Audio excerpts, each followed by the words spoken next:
Hello అండి, అందరికీ నమస్కారం. నేను మీ శోభ. అందరికీ యోగా డే శుభాకాంక్షలు అండి. యోగా అనేది ఒక్కరోజే కాకుండా ప్రతిరోజు చేస్తే పాటిస్తే మన హెల్త్కి చాలా మంచిది. నేనైతే ప్రతిరోజు ప్రాణాయామం చేస్తానండి. ఇవాళ ఒక 4 రకాల ప్రాణాయామం పెట్టాను. ఇంకో 4 రకాలు వీలైతే పెడతాను. నేను ఇంతకు ముందు కూడా పెట్టాను వీడియో. కాకపోతే ఇవాళ కూడా యోగా డే కాబట్టి కొంచెం గుర్తు చేద్దామని పెట్టాను.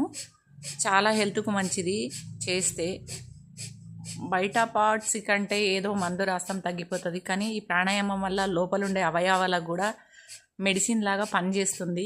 రామ్దేవ్ బాబా వీడియోలు చూడండి, ఖచ్చితంగా అలవాటు లేని వాళ్ళు కూడా చేస్తారు. ఆయన మాటలు వింటుంటే నేను అలా చూసే ఇలా చేస్తుంటాను. మనం ఇంట్లో గంటలు గంటలు కేటాయిస్తాం ఇంటి పనికి, వంట పనికి, కిచెన్ పనికి.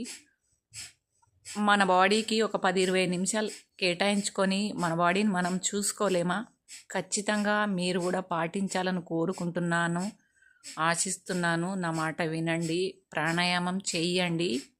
మొదట నేను ఇలాగే అనుకునేదాన్ని, కొట్టి పారేసేదాన్ని చెప్తే, కానీ ఇప్పుడు దాని విలువేందో నాకు తెలిసింది. మీరు కూడా ట్రై చేసి నచ్చితే లైక్ చేసి సబ్స్క్రైబ్ చేసుకోండి, అలాగే కామెంట్ చేయండి. నా పేజీ వచ్చేసి కిచెన్ కోకిల. మరి దీని మీద మీరేమంటారో చెప్పండి friends. Thank you so much.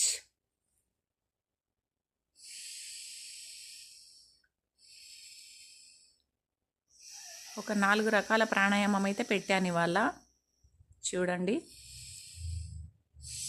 ఇది చేశాక ఎంత హాయిగా ఉంటుందో మన బాడీ. మార్నింగ్ చేస్తే ఇంకా బెటర్ అండి. పొద్దున్నే